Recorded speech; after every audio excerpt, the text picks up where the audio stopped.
गीता अध्याय 2 श्लोक 55 अब आगे के श्लोक में अर्जुन के पहले प्रश्न का उत्तर देते हैं। अर्जुन ने पूछा कि स्थित प्रज्ञ मनुष्य कैसे उठता है, बैठता है, चलता है, कैसा उसका व्यवहार होता है। उसका उत्तर दे रहे हैं भगवान। श्री भगवान उवाच प्रजहाति यदा कामान् सर्वान् पार्थमनोगतान् आत्मन्येवात्मना तुष्टः स्थितप्रज्ञस्तदोच्यते स्थितप्रज्ञस्तदोच्यते आत्मन्येवात्मना तुष्टः स्थितप्रज्ञस्तदोच्यते।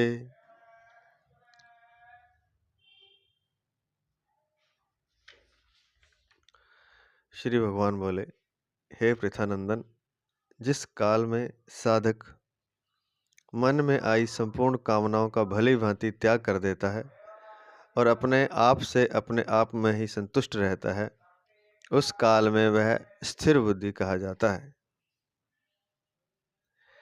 व्याख्या महाराज श्री राम सुखदास जी महाराज, प्रातः स्मरणीय, प्रातः वंदनीय, महाराज जी के चरणों में दंडवत नमन करते हुए उनके ग्रंथ साधक संजीवनी से हम इस श्लोक की व्याख्या करने जा रहे हैं। व्याख्या। गीता की एक शैली है, यह एक शैली है कि जो साधक जिस साधन कर्म योग, भक्ति योग आदि के द्वारा सिद्ध होता है, उसी साधन से उसकी पूर्णता का वर्णन किया जाता है। जैसे भक्ति योग में साधक भगवान के सिवाय और कुछ है ही नहीं, ऐसे अनन्य योग से उपासना करता है। 12वें अध्याय का 6वां श्लोक। अतः सिद्धावस्था में वह संपूर्ण प्राणियों में द्वेष भाव से रहित हो जाता है। 12वें अध्याय का 13वां श्लोक। ज्ञान योग में साधक स्वयं को गुणों से सर्वथा असंबद्ध एवं निर्लिप्त देखता है। 14वें अध्याय का 19वां श्लोक। अतः सिद्धावस्था में वह संपूर्ण गुणों से सर्वथा अतीत हो जाता है। 14वें अध्याय के 22वें से 25वें श्लोक तक। ऐसे ही कर्म योग में कामना के त्याग की बात मुख्य कही गई है। अतः सिद्धावस्था में वह संपूर्ण कामनाओं का त्याग कर देता है। यह बात इस श्लोक में बताते हैं। प्रजहाति यदा कामान सर्वान पार्थ मनोगतान। इन पदों का तात्पर्य यह हुआ कि कामना न तो स्वयं में है और न मन में ही है। कामना तो आने जाने वाली है और स्वयं निरंतर रहने वाला है। अतः स्वयं में कामना कैसे हो सकती है? मन एक कारण है और उसमें भी कामना निरंतर नहीं रहती, प्रत्युत उसमें आती है। मनोगतान। अतः मन में भी कामना कैसे हो सकती है? परंतु शरीर, इंद्रियां, मन, बुद्धि से तादात्म्य होने के कारण मनुष्य मन में आने वाली कामनाओं को अपने में मान लेता है।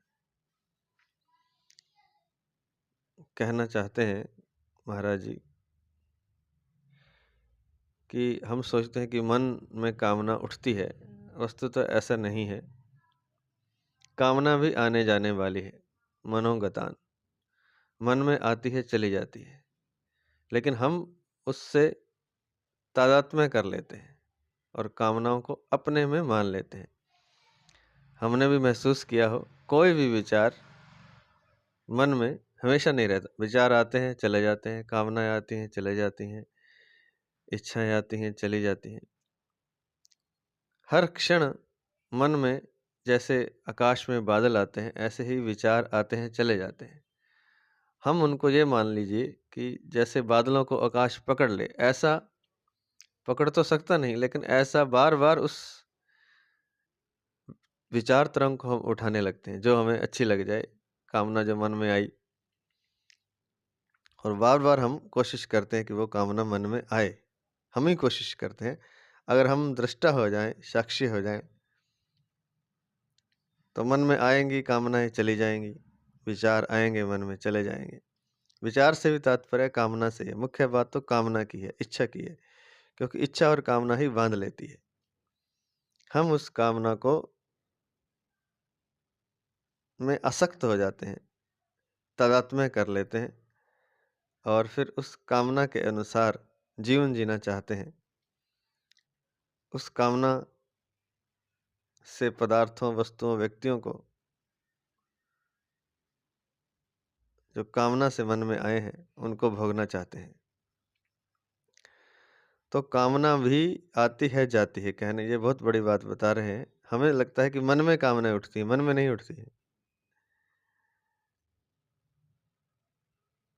क्योंकि प्रजहाति यदा कामान सर्वान पार्थ मनोगतान, इन पदों का तात्पर्य यह है कि कामना न तो स्वयं में है और न ही मन में है। कामना तो आने जाने वाली है, और जो स्वयं है, जो मैं हूँ, वह निरंतर रहने वाला है। अतः स्वयं में कामना कैसे हो सकती है? मन एक कारण है, मन एक, ये समझ लीजिए कि साधन है क्रियाओं का, इच्छाओं का। उसमें भी कामना निरंतर नहीं रहती, प्रत्युत उसमें आती है, मनोगतान। अतः मन में भी कामना कैसे हो सकती है? परंतु शरीर, इंद्रियां, मन, बुद्धि से तादात्म्य होने के कारण मनुष्य मन में आने वाली कामनाओं को अपने में मान लेता है। क्योंकि मन में आती हैं, जाती हैं। मन तो एक आकाश है जिसमें आती हैं, जाती हैं कामनाएं। परंतु होता क्या है कि शरीर से हमने अपना तादात्म्य मान लिया, स्वयं की चेतना ने, जो कि स्वयं अलग है, फिर भी उसने शरीर के साथ, इंद्रियों के साथ, मन के साथ, बुद्धि के साथ तादात्म्य होने के कारण मनुष्य मन में आने वाली कामनाओं को अपने में मान लेता है। मन एक कारण है, अर्थात एक फंक्शन है। किसका? प्रकृति का, या स्वयं का। स्वयं को चलाने के लिए, इस शरीर को चलाने के लिए जो चेतन शक्ति है, उसको एक मन, एक फंक्शन दिया है, एक साधन दिया है। लेकिन उस साधन के साथ तादात्म्य होने से जो साधन में कामनाएं आ रही हैं, मन में आ रही हैं, उसे हम अपने में समझ लेते हैं। तो मात्र देखने की बात है, आंख खोलने की बात है। आंख खोलते ही जैसे सूर्य उदय हो जाता है, जबकि सूर्य तो उदय ही है पहले, लेकिन आंख बंद है तो ऐसे लगता है कि अंधेरा है। लेकिन आंख जैसे ही खुल जाती है तो सूर्य उगा हुआ है और एकदम से प्रकाश हो जाता है। प्रकाश पहले से वहां था। तादात्म्य के कारण कामनाएं अपने में मान लेता है मनुष्य। अगर वह चेतना से, ध्यान से, विवेक से देखेगा तो पता चलेगा कि कामनाएं उससे बहुत दूर हैं। वे तो मन में आती हैं और चली जाती हैं, मैं उनसे अलग हूँ। बस देखने भर की बात है। देखते ही वह स्वयं में स्थित हो जाएगा। स्वयं जो कामना में लगा हुआ है, इच्छाओं में आसक्त हो गया है, इच्छाओं से तादात्म्य कर लिया है, कामना से, स्वयं ने शरीर से, इंद्रियों से, मन से, बुद्धि से जो तादात्म्य कर लिया है, उस तादात्म्य को देखते ही वह तादात्म्य समाप्त हो जाता है और व्यक्ति स्वयं में स्थित हो जाता है। जहाती क्रिया के साथ प्र उपसर्ग देने का तात्पर्य है प्रजहाति। जहाती त्याग देता है, प्रजहाति भली भांति त्याग कर देता है। तात्पर्य है कि साधक कामनाओं का सर्वथा त्याग कर देता है। किसी भी कामना, कोई भी अंश, किंचन मात्र भी नहीं रहता। जो साधक है वो कामनाओं का भली प्रकार त्याग कर देता है। अपने स्वरूप का कभी त्याग नहीं होता, और जिससे अपना कुछ संबंध भी नहीं है उसका भी त्याग नहीं होता। अपने आप का कोई त्याग कर सकता है? नहीं कर सकता। और जिस चीज़ का हमारे से संबंध ही नहीं, उसका भी त्याग कैसे करेंगे? क्योंकि त्याग करने के लिए पहले वह वस्तु हमारे पास होनी तो चाहिए। तो दोनों बातों से त्याग नहीं होता, दोनों चीज़ों का, ना तो अपने स्वरूप का अर्थात स्वयं का, और ना जो हमारे पास नहीं है उसका त्याग। त्याग उसी का होता है जो अपना नहीं है पर उसको अपना मान लिया है। अब त्याग किसका होता है? ना स्वयं का होता है, ना जो नहीं है उसका होता है। जो हमारे पास ही नहीं, उसका भी त्याग नहीं हो सकता। त्याग उसी का होता है जो अपना नहीं है पर उसको अपना मान लिया है। ऐसे ही कामना अपने में नहीं है पर उसको अपने में मान लिया है। इस मान्यता का त्याग करने को ही यहाँ प्रजहाति पद से कहा गया है।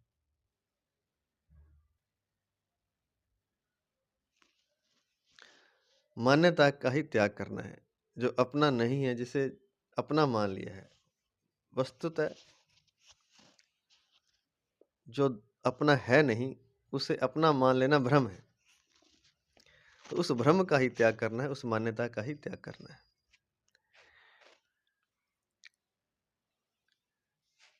यहाँ कामान शब्दों में बहुवचन होने से सर्वान पद उसी के अंतर्गत आ जाता है। फिर भी सर्वान पद देने का तात्पर्य है कि कोई भी कामना ना रहे और किसी भी कामना का कोई भी अंश बाकी ना रहे। आत्मन्यवात्मना तुष्टः जिस काल में संपूर्ण कामनाओं का त्याग कर देता है और अपने आप से अपने आप में ही संतुष्ट रहता है, अर्थात अपने आप में सहज स्वाभाविक संतोष होता है, अपने आप में ही संतुष्ट हो जाता है। उसे कुछ चाहिए नहीं, कुछ कामना नहीं, कोई इच्छा नहीं, कुछ चाहिए नहीं, तो अपने आप में सहज स्वाभाविक संतोष होता है। बहुत अच्छा शब्द दिया है, आत्मन्यवात्मना तुष्टा। जिस काल में, जिस समय में, जिस क्षण में संपूर्ण कामनाओं का त्याग कर देता है, और फिर क्या होता है जब संपूर्ण कामनाओं का त्याग कर देता है, तो जो मन की आपाधापी थी, जो चेतना खींच रही थी, जो संबंध था, वो टूट जाता है चेतना का मन के साथ। तो चेतना अपने आप से अपने आप में ही संतुष्ट रहता है। जो स्वयं है वह अपने आप से अपने आप में संतुष्ट रहता है, शांत हो जाता है, वह संतोषी हो जाता है, अर्थात अपने आप में सहज स्वाभाविक संतोष होता है। संतोष दो तरह का होता है, एक संतोष गुण है और एक संतोष स्वरूप है। अंतःकरण में किसी प्रकार की कोई भी इच्छा ना हो, यह संतोष गुण है। और स्वयं में असंतोष का अत्यंता भाव है।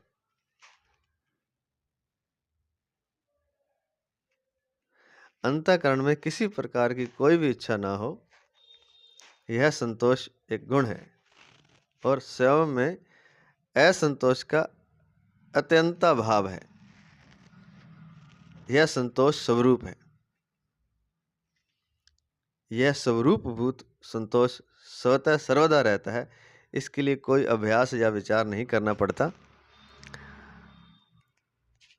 स्वरूप भूत संतोष में प्रज्ञा बुद्धि स्वतः स्थिर रहती है।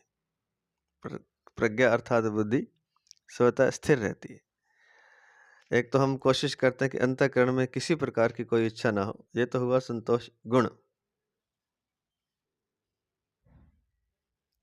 और स्वयं में असंतोष का अत्यंता भाव है, मतलब अत्यंत ही अभाव है संतोष असंतोष का, अर्थात संतोष ही संतोष है। जो स्वयं है, जो वह स्वरूप है, उसका वास्तविक जो स्वरूप है वह संतोष ही है। तो यह जो संतोष है, यह स्वरूप भूत संतोष स्वतः सर्वदा रहता है। इसके लिए कोई अभ्यास या विचार, क्योंकि ये हमेशा से है, इसके लिए कोई अभ्यास या विचार नहीं करना पड़ता, ये वास्तव में हमारा स्वरूप है। तो लेकिन जब कामनाओं का त्याग करेगा तब इस स्वरूप में व्यक्ति स्थित होगा। इसके लिए कोई अभ्यास या विचार नहीं करना पड़ता। स्वरूप भूत संतोष में प्रज्ञा अर्थात बुद्धि स्वतः स्थिर रहती है। तो इसमें बुद्धि जो है अपने आप स्थिर रहती है। अगला शब्द है स्थित प्रज्ञस्त दोच्यते। स्थित प्रज्ञस्त दोच्यते। स्वयं जब बहुत शाखाओं वाली अनंत कामनाओं को अपने में मानता था, उस समय भी वास्तव में कामनाएं अपने में नहीं थी और स्वयं स्थित प्रज्ञ ही था, परंतु उस समय अपने में कामनाएं मानने के कारण बुद्धि स्थिर न होने से वह स्थित प्रज्ञ नहीं कहा जाता था, अर्थात उसको अपनी स्थित प्रज्ञता का अनुभव नहीं होता था। अब उसने अपने में से संपूर्ण कामनाओं का त्याग कर दिया, अर्थात उनकी मान्यता को हटा दिया, तब वह स्थित प्रज्ञ कहा जाता है, अर्थात उसको अपनी स्थित प्रज्ञता का अनुभव हो जाता है।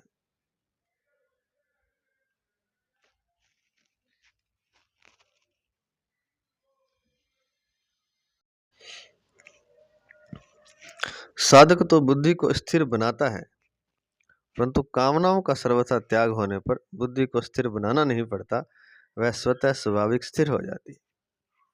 तो किसी साधना की आवश्यकता नहीं है, महाराज जी ये कहना चाहते हैं। साधक तो जो ध्यान साधना करते हैं वो तो बुद्धि को स्थिर बनाने की कोशिश करते हैं, प्राणायाम के द्वारा, जप तप के द्वारा। लेकिन कामनाओं का अगर त्याग हो जाए तो महाराज जी कहते हैं कि बुद्धि को स्थिर नहीं करना पड़ता, वह स्वतः स्वाभाविक स्थिर हो जाती है।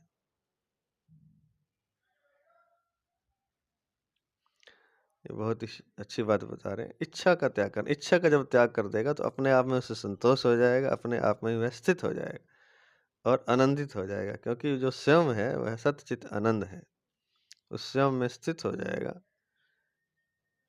जो बुद्धि की जो आपाधापी है, जो अपने में कामनाएं मानने के कारण हुई थी,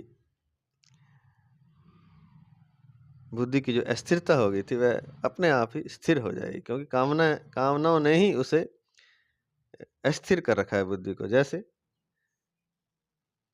शांत जल में कंकर फेंका जाए तो जल में तरंगे लहरें उठने लग जाती हैं। वास्तव में जल शांत है पहले से ही, बस कंकर ना फेंकें उसमें, कामना का कंकर ना फेंकें तो जल शांत ही है, अपने में ही स्थित हो जाएगा। तो अब लहरें उठ रही हों और उसे हम शांत करने की कोशिश करें, उसे रोकने की कोशिश करें, तो वह नहीं होगा। हम कंकर फेंकना छोड़ दें तो लहरें अपने आप शांत हो जाएंगी, किसी शांत तालाब की। तो वही कह रहे हैं कि साधक तो बुद्धि को स्थिर बनाता है, परंतु कामनाओं का सर्वथा त्याग होने पर बुद्धि को स्थिर बनाना नहीं पड़ता,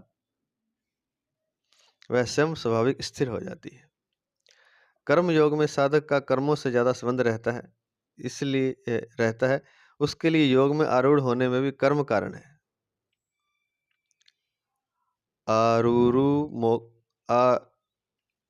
आरूरुक्षोर मुनेर योगम कर्म कारण मुच्यते। गीता छठे अध्याय का 3रा श्लोक। इसलिए कर्म योगी का कर्मों के साथ संबंध साधक अवस्था में भी रहता है और सिद्धावस्था में भी रहता है। सिद्धावस्था में कर्म योगी के द्वारा मर्यादा के अनुसार कर्म होते रहते हैं, जो दूसरों के लिए आदर्श होते हैं। गीता 3रे अध्याय का 21वां श्लोक।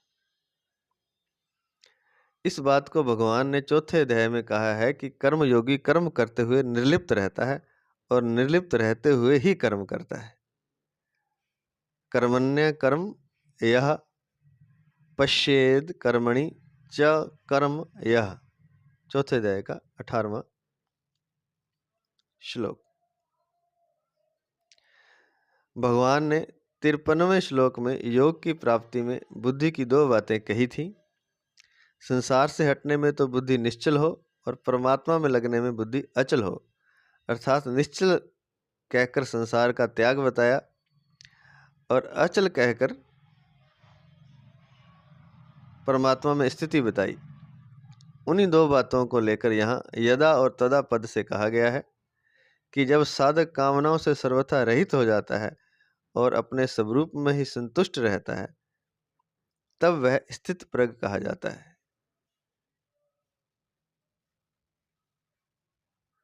तात्पर्य है कि जब तक कामना का अंश रहता है तब तक वह साधक कहलाता है, और जब कामनाओं का सर्वथा अभाव हो जाता है तब वह सिद्ध कहलाता है। इन दो बातों का वर्णन भगवान ने इस अध्याय की समाप्ति तक किया है। जैसे यहाँ प्रजहाति यदा कामान सर्वान पदों से संसार का त्याग बताया, और फिर आत्मन्यवात्मना तुष्टः पदों से परमात्मा में स्थिति बताई। 56वें श्लोक के पहले भाग में 3 चरणों में संसार का त्याग और स्थित धीर मुनि ही पद से परमात्मा में स्थिति बताई। 57वें और 58वें श्लोक में पहले संसार का त्याग बताया और फिर तस्य प्रज्ञा प्रतिष्ठिता पदों से परमात्मा में स्थिति बताई। 59वें श्लोक के पहले भाग में संसार का त्याग बताया और परम दृष्टवा पदों से परमात्मा में स्थिति बताई। 60वें श्लोक से 61वें श्लोक तक पहले संसार का त्याग बताया और फिर युक्त आसीत मत्परः आदि पदों से परमात्मा में स्थिति बताई। 62वें से 65वें श्लोक तक पहले संसार का त्याग बताया और फिर बुद्धि पर्यवतिष्ठते पदों से परमात्मा में स्थिति बताई। 66वें से 68वें श्लोक तक पहले संसार का त्याग बताया और फिर तस्य प्रज्ञा प्रतिष्ठिता पदों से परमात्मा में स्थिति बताई। 69वें श्लोक में या निशा सर्वभूतानां तथा यस्याम जागृति भूतानि पदों से संसार का त्याग बताया और तस्याम जागृति संयमी तथा या निशा पश्यतो मुने पदों से परमात्मा में स्थिति बताई। 70वें और 71वें श्लोक में पहले संसार का त्याग बताया और फिर स शांतिम अधिगच्छति पदों से परमात्मा में स्थिति बताई। 72वें श्लोक में नयनाम प्राप्य विमोहयति पदों से संसार का त्याग बताया और ब्रह्म निर्वाण मृच्छति आदि पदों से परमात्मा में स्थिति बताई। तो परिशिष्ट भाव इस प्रकार है, महाराज जी ने दिया है इस श्लोक का। 55वें श्लोक का एक विभाग अस्थिर बुद्धि वालों का है और एक विभाग स्थिर बुद्धि वालों का है। अस्थिर बुद्धि वालों की बात तो पहले 41वें से 44वें श्लोक तक कह दी। अब स्थिर बुद्धि वालों की बात 55वें से 71वें श्लोक तक कहते हैं। जिस समय साधक संसारिक रुचि का त्याग करके अपने स्वरूप में स्थित रहता है उस समय वह स्थिर बुद्धि वाला कहा जाता है।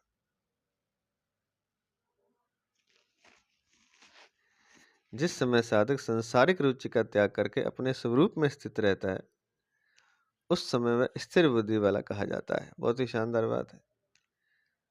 संसार की सभी चीजों का वैसे तो त्याग, जो भी संसार से आपके भीतर आया उसका त्याग करना है।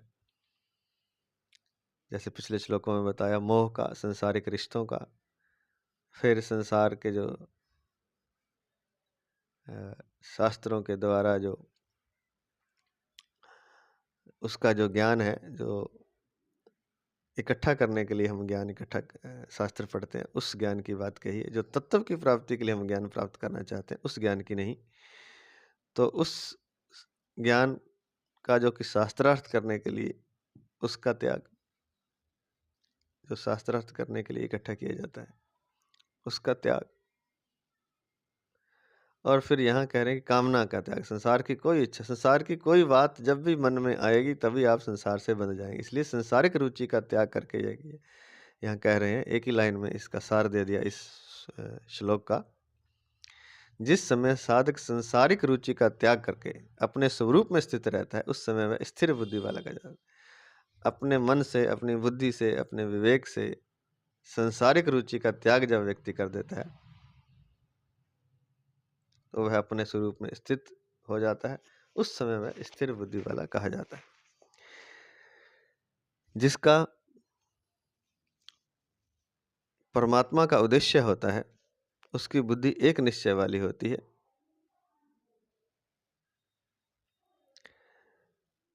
क्योंकि परमात्मा भी एक ही है। निश्चय वाली बुद्धि, जिसका उद्देश्य परमात्मा होता है, उसकी बुद्धि एक निश्चय वाली होती है, जिसके लिए व्यवसायत्मिका बुद्धि कहा गया था पहले।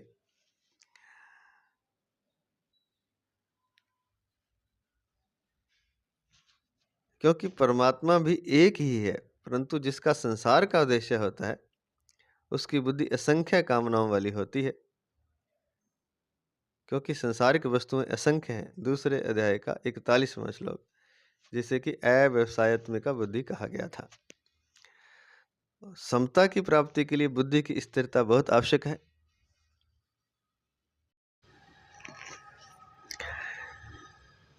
समता की प्राप्ति के लिए बुद्धि की स्थिरता बहुत आवश्यक है।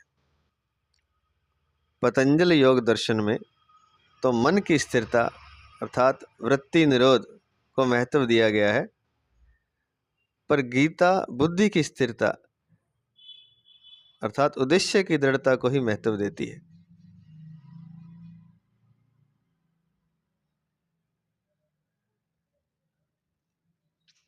कारण कि कल्याण प्राप्ति में मन की स्थिरता का उतना महत्व नहीं है जितना बुद्धि की स्थिरता का महत्व है।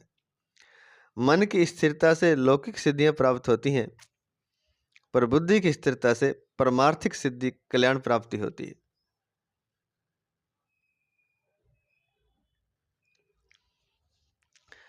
मन की स्थिरता से लौकिक सिद्धियां प्राप्त होती हैं, पर बुद्धि की स्थिरता से परमार्थिक सिद्धि कल्याण प्राप्ति होती है। यह भी बड़ी बात लिखी है। मन स्थिर हो जाए तो लौकिक सिद्धियां होंगी, लेकिन परमार्थिक सिद्धि कल्याण की प्राप्ति नहीं होगी। वो होती है बुद्धि की स्थिरता से। कर्म योग में बुद्धि की स्थिरता ही मुख्यतः है। कर्म योग में बुद्धि की स्थिरता ही मुख्य है। अगर मन की स्थिरता होती तो कर्म योगी कर्तव्य कर्म कैसे करेगा? बहुत अच्छी बात लिखी है कि मन स्थिर नहीं चाहिए, बुद्धि स्थिर चाहिए। मन स्थिर हो जाएगा तो कर्म योगी कर्म कैसे करेगा? क्योंकि मन ही नहीं चलाएगा, मन के द्वारा ही तो कर्म करेगा ना। तो मन स्थिर नहीं चाहिए। ये बहुत ही बारीक बात है, बहुत सूक्ष्म बात है, हर साधक को समझनी चाहिए। क्योंकि साधक अक्सर नहीं, लगभग सभी ये कोशिश करते हैं कि मन को स्थिर किया जाए। मन स्थिर होता नहीं, क्योंकि लहरों को नहीं आप रोक सकते। आप कंकर फेंकना छोड़ दीजिए, बुद्धि को स्थिर कर लीजिए, कामनाओं को त्याग दीजिए। बुद्धि जब स्थिर हो जाएगी, अगर मन की स्थिरता होगी तो कर्म योगी कर्तव्य कर्म कैसे करेगा? कारण कि मन स्थिर होने पर बाहरी क्रियाएं रुक जाती हैं। भगवान भी योग समता में स्थित होकर कर्म करने की आज्ञा देते हैं। योगस्थः कुरु कर्माणि। तो ये बात बहुत समझने वाली बात है, ये विशेष बात है। यह एक तो पतंजल योग दर्शन और गीता में जो बताया उसकी तुलना की है। पतंजल योग दर्शन में चित्त वृत्ति निरोधा, चित्त को मन को रोकना है, मन की स्थिरता को महत्व दिया गया है। और गीता में बुद्धि की स्थिरता, बुद्धि स्थिर रहेगी तो उद्देश्य की दृढ़ता होगी। बुद्धि की स्थिरता अर्थात उद्देश्य की दृढ़ता को महत्व दिया गया है। तो वहां तो मन की स्थिरता चाहिए, यहाँ बुद्धि की। और बुद्धि स्थिर कैसे होगी? कामनाओं का त्याग करने से। और फिर उन्होंने एक बहुत अच्छी बात बताई है कि अगर आपका मन स्थिर हो जाता है, मन की स्थिरता आप कुछ हद तक प्राप्त कर लेते हैं, तो या मन की स्थिरता से लौकिक सिद्धियां प्राप्त होती हैं। उससे आपको मन स्थिर भी हो जाएगा, तो उससे कल्याण नहीं होगा, उससे लौकिक सिद्धियां हो जाएंगी, अनुभव हो जाएंगे, साधना के अलग अलग चक्रों के अनुभव हो जाएंगे। जो भी शरीर और मन से और सूक्ष्म शरीर, स्थूल शरीर और कारण शरीर से जो अनुभव होते हैं, वो सारे अनुभव हो जाएंगे, सिद्धियां प्राप्त हो जाएंगी एक तरह से। लेकिन कल्याण नहीं होगा। यह बहुत गहरे से समझने वाली बात है हर एक साधक को। पर बुद्धि की स्थिरता से परमार्थिक सिद्धि अर्थात कल्याण प्राप्ति होती है।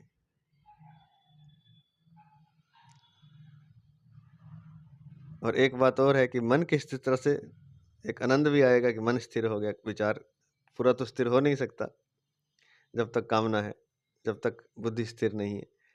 तो एक आनंद भी आ सकता है, लेकिन ये वो कह रहे हैं कि सारी ये सिद्धियां हैं। पर बुद्धि की स्थिरता से परमार्थिक सिद्धि अर्थात कल्याण की प्राप्ति होती है। फिर उन्होंने उदाहरण दिया है कि वो श्रेष्ठ कैसे है। बुद्धि की स्थिरता मन की स्थिरता से क्यों श्रेष्ठ है? कर्म योग में बुद्धि की स्थिरता ही मुख्य है। कर्म योगी जो दूसरों की सेवा, अपना सुख आराम त्याग करके दूसरों की सेवा के लिए जो कर्म करता है वह कर्म योगी है। तो कर्म योगी में बुद्धि की स्थिरता चाहिए, अपनी उसकी कामना नहीं चाहिए। अपनी कामना होगी तो वह कर्म योग कर ही नहीं पाएगा। अगर मन की स्थिरता होगी तो कर्म योगी कर्तव्य कर्म कैसे करेगा? अगर खाली मन स्थिर हो जाए उसका, ये कह रहे हैं, तो कर्तव्य कर्म करने के लिए तो मन की जरूरत पड़ेगी। अगर मन की स्थिरता होगी तो कर्म योगी कर्तव्य कर्म कैसे करेगा? कारण कि मन स्थिर होने पर बाहरी क्रियाएं रुक जाती हैं। अगर मन स्थिर हो जाएगा तो सारी क्रियाएं रुक जाएंगी, जितनी भी बाहर होती हैं। और फिर उदाहरण दिया कि भगवान भी योग में स्थित होकर अर्थात समता में स्थित होकर अर्थात बुद्धि की स्थिरता के बाद समता में स्थित होकर कर्म करने की आज्ञा देते हैं, न कि मन को रोक लेने की आज्ञा देते हैं, मन को शांत कर लेने की आज्ञा देते हैं। भगवान भी योग अर्थात समता में स्थित होकर कर्म करने की आज्ञा देते हैं, जिसके लिए श्लोक आया था, योगस्थः कुरु कर्माणि। योग में स्थित होकर अर्थात समता में स्थित होकर के कर्म कर। कर्म तो करना ही है, कर्म के बिना तो रह नहीं सकता। इसलिए कर्म योगी के लिए यहाँ साफ साफ आज्ञा है कि योगस्थ कुरु कर्माणि। योग में अर्थात समता में स्थित होकर कर्म कर। मन को स्थिर नहीं करना, बुद्धि को स्थिर करना है। दूसरे अध्याय का ये 48वां श्लोक है, योगस्थः कुरु कर्माणि। प्रजहाति और कामान सर्वान पद देने का तात्पर्य है कि किंचन मात्र भी कामना ना रहे, पूरा का पूरा त्याग हो जाए, कारण कि यह कामना ही परमात्मा प्राप्ति में खास बाधक है। बस कामना का त्याग हो जाएगा एकमात्र, तो बुद्धि स्थिर हो जाएगी और स्थिर बुद्धि अपने आप ही अपने आप को जान लेगी। जैसे कि यहाँ लिखा है, हे प्रथानंदन, जिस काल में साधक मन में आई संपूर्ण कामनाओं का भली भांति त्याग कर देते हैं और अपने आप से अपने आप में ही संतुष्ट रहता है, उस काल में वह स्थिर बुद्धि कहा जाता है। बस कामना ही बाधक है, कामना का त्याग करते ही बुद्धि स्थिर हो जाएगी। जैसे अष्टावक्र ने जनक महाराज जी को कहा था, हे जनक, कामना से व्याधि नहीं और निष्कामना से समाधि नहीं। एक ही क्षण में अगर परमात्मा को पाना चाहते हैं तो कामनाओं का त्याग कर दे। मन द्वारा अच्छी तरह समझ लें कि कामना ही बाधा है, कामना ही संसार से जोड़ती है, कामना ही बुद्धि में लहरें पैदा करती है, कामना ही मन को चंचल रखती है, कामना ही मन को शांत नहीं होने देती, कामना ही हमेशा असंतुष्ट रखती है। जैसे ही कामना का त्याग हो जाएगा, तुरंत स्वयं में स्थिति हो जाएगी, जिसको स्थिर बुद्धि कहा गया, स्थित प्रज्ञ कहा गया है। यही इस श्लोक का अर्थ है। प्रजहाति यदा कामान सर्वान पार्थ मनोगतान आत्मन्यवात्मना तुष्टा स्थित प्रज्ञस्त तोच्यते। कामना का त्याग करते ही स्थिर बुद्धि हो जाएगी। आज इतना ही। जय श्री कृष्ण, जय श्री कृष्ण, जय श्री